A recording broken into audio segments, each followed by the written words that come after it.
A clay tablet said to have been recovered from Tel Harmal, the ruins of ancient Shattapum, describes a small animal placed inside human homes to watch the people living there. The animal had 4 legs, moved silently through the darkness, and possessed eyes that seemed to shine whenever unseen powers looked through them. The description points to one creature, the cat. According to the story attached to the tablet, cats were never ordinary household animals. They were stationed among humans after the gods withdrew from direct contact with the world. Their purpose was to remain inside the one place where people believed they could speak without being heard. The text allegedly called them watchers that never truly slept. It claimed their eyes recorded what happened during the private hours of the night, when doors were closed, lamps had burned out, and families believed no one else was present. Then came the line that made the account spread. When a cat became completely still and stared toward an empty wall, doorway, or corner, it was not distracted by dust or listening to a mouse beneath the floor. It was looking beyond the room, and whatever it saw did not remain with the animal. It was sent upward. The object connected to this claim is usually identified as IM 23107, a palm-sized tablet held inside the Iraq Museum in Baghdad. The story says it was excavated from Tel Harmal, misidentified as an incomplete household record, and later examined by the respected Assyriologist Farouk al-Rawi. During a re-examination of the tablet, dried material was allegedly removed from its surface, exposing lines that had not been clearly read before. Those lines were said to describe the cat as a creature lowered into the human world with a specific assignment. The claim became even darker after the looting of the Iraq Museum in 2003. Thousands of artifacts vanished during the invasion of Iraq. Yet the tablet was said to have remained inside the building, later placed under restricted access. Its translation was never published, and no clear photograph of the complete text entered the public record. Long before a cat slept beside a human fireplace, small wild felines moved through the dry landscapes of the Near East alone. They were not built for obedience. The ancestor of the domestic cat, Felis sylvestris libica, hunted without a pack, defended its own range, and depended on silence rather than cooperation. Humans had little reason to capture such an animal.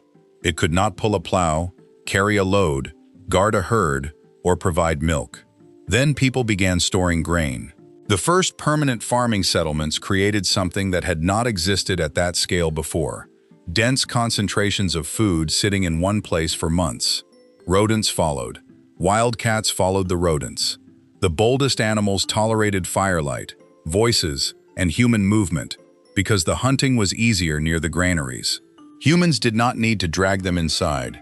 They only needed to stop driving them away. One of the earliest signs of this relationship was found on Cyprus, where a cat was buried near a human roughly 9,500 years ago. Wild cats were not native to the island, so people must have carried at least one across the sea. That journey required intention. Someone placed a small predator on a boat, kept it alive during the crossing, and brought it into a new settlement. The burial does not prove the animal was a pet in the modern sense. It does show that the relationship had already moved beyond chance. Ancient DNA later traced domestic cats back to wildcat populations from the Near East and Egypt. Their spread followed human roads and shipping routes, but their bodies changed slowly. Selective breeding for coat patterns became common far later than it did in many domesticated species. For thousands of years, the cat beside the grain jar still looked remarkably close to the hunter beyond the settlement wall. That difference shaped the relationship. Dogs were drawn into human social systems and altered for specialized work. Cats entered as independent contractors. They removed vermin, accepted shelter, and retained the ability to survive without permission.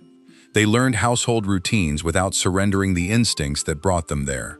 A creature can live inside a home without belonging entirely to the people who built it.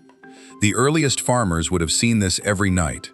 Their dogs looked toward them for direction. The cats looked past them, toward the walls, storage pits, roof beams, and dark spaces where food disappeared. Their value came from detecting life that humans could not see. The first cat was already a watcher. No descending gods were required.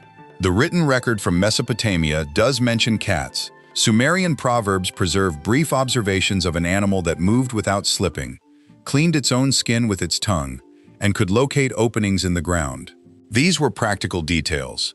The writers noticed balance, grooming, and the ability to find concealed spaces. That last quality would have mattered inside a mud brick city. A Mesopotamian house contained shadows even at midday. Roofs were crossed by beams and reed matting. Grain, dates, oil, and wool attracted mice.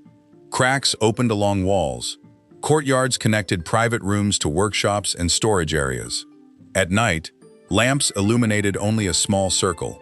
Everything beyond that circle became uncertain. The cat could enter those spaces and return.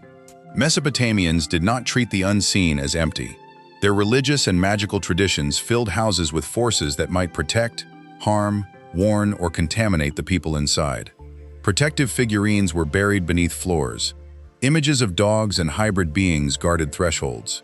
Incantations named dangers that could not be fought with ordinary weapons. Yet the surviving evidence does not place the domestic cat at the center of that protective system. That absence is important. It means the claim of a Sumerian surveillance animal cannot be rescued by pointing vaguely toward ancient belief. Mesopotamians wrote about supernatural guardians in detail. They described divine messengers, demons, dreams, omens, and objects placed within buildings. Had cats occupied an official role as transmitters to the gods, traces should appear across lexical lists, rituals, prayers, or omen collections. What survives instead is more human. The Sumerians noticed that a cat could cross a surface that should have betrayed its movement. They saw it maintain its own coat and disappear into openings other animals ignored. The cat's mystery was physical before it became supernatural. That physical mystery was enough. A family would hear something inside the wall. The cat would already be facing it. A person would step into a courtyard and find the animal staring toward a roofline where nothing seemed present. Moments later, a bird, rodent, or snake might reveal itself. Every successful detection strengthened the impression that the cat knew first. Not every stare would produce an answer. Those unanswered moments are where folklore grows. When an animal repeatedly reacts to things outside human awareness, people begin assigning meaning to the silence between the reaction and its cause. The cat becomes a boundary creature, standing with its paws in the household while its attention remains somewhere beyond it. Ancient Egypt came closer to placing divine power behind their eyes. In Egypt, the cat entered religious life through a contradiction. It was small enough to live beneath a chair, gentle enough to sleep beside a family, and efficient enough to kill animals that threatened food stores. Yet its larger relatives belonged to the desert, where lionesses represented heat, war, disease, and destruction. The goddess Bastet carried both memories. Earlier forms of the goddess could be leonine. Over time, she became increasingly associated with the domestic cat and with protection, fertility, household well-being, and controlled divine power. The animal seated calmly in a home was not understood as weak. It represented dangerous force held in balance. Egyptian cat statues sit upright with their tails wrapped close to the body. Their ears are raised, their eyes are open. Some once contained mummified remains. Others were offered at temples connected to Bastet, especially at Bubastis and Saqqara. The pose does not show an animal at play. It shows attention. The scale of the practice was immense. Archaeologists have found vast numbers of cat mummies associated with votive worship. Scientific imaging has also revealed an uncomfortable reality inside some wrappings.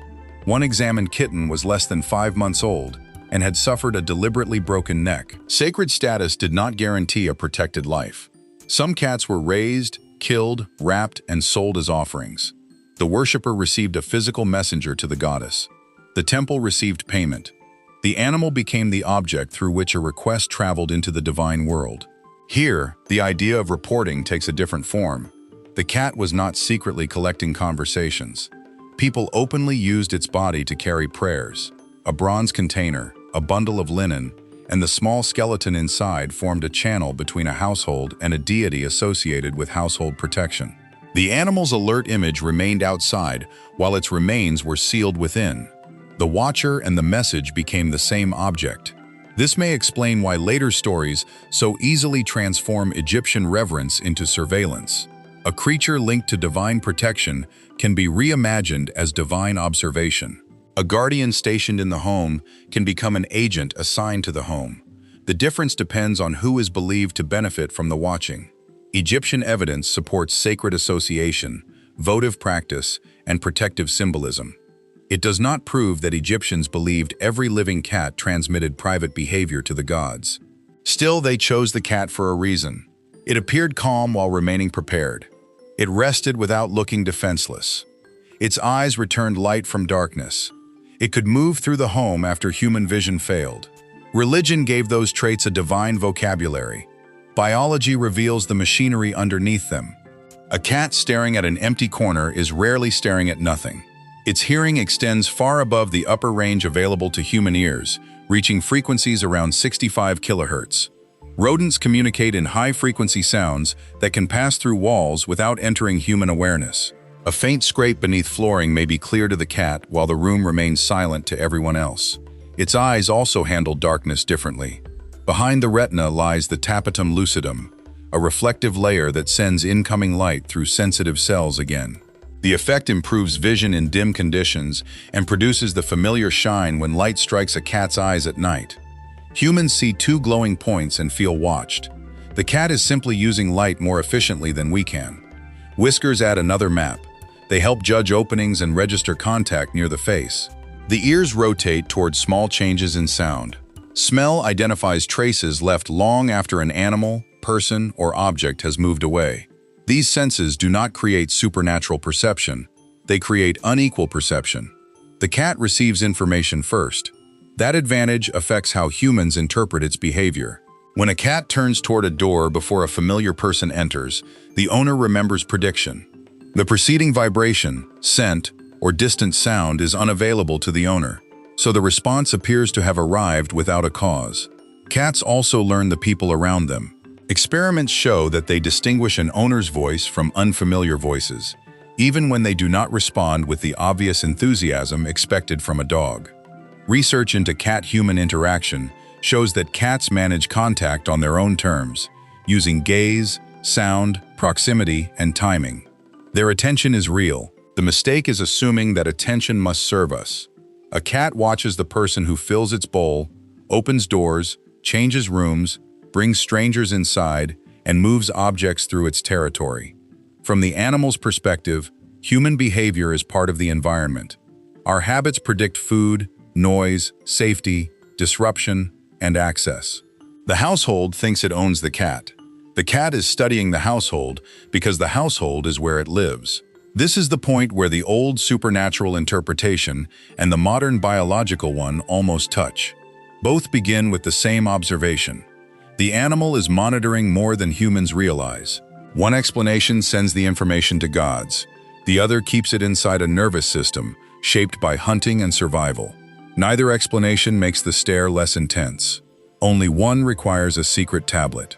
The story of IM 2327 survives because it combines several truths with one unsupported conclusion. There really was an ancient city called Shadupum at Tel Harmal.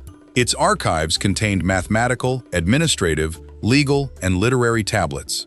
The Iraq Museum really was looted in 2003, and approximately 15,000 objects were taken. Farouk al-Rawi is a genuine Assyriologist whose work has helped recover lost lines of Mesopotamian literature. Cats really did move into early farming settlements. They remained unusually close to their wild ancestors. Sumerian writers really observed their movement and habits. Egyptians really connected them to divine power, preserved them as mummies, and placed them inside ritual systems that carried human requests toward the gods. Cats were sent here to observe us and report what they see. It reveals what modern people still feel when they share a room with an animal whose senses exceed their own and whose loyalty remains difficult to measure. A dog often makes its relationship visible. A cat can sit within arm's reach and appear mentally elsewhere. It knows the sound of its owner, the timing of meals, the route through the house, and the location of every protected hiding place. It watches arguments, illness, sleep, affection, and fear without explaining what any of it means to the animal. People have always filled that silence. The Egyptians made the cat a vessel of controlled divine force. Later cultures linked it to witchcraft, luck, death, healing, and the night.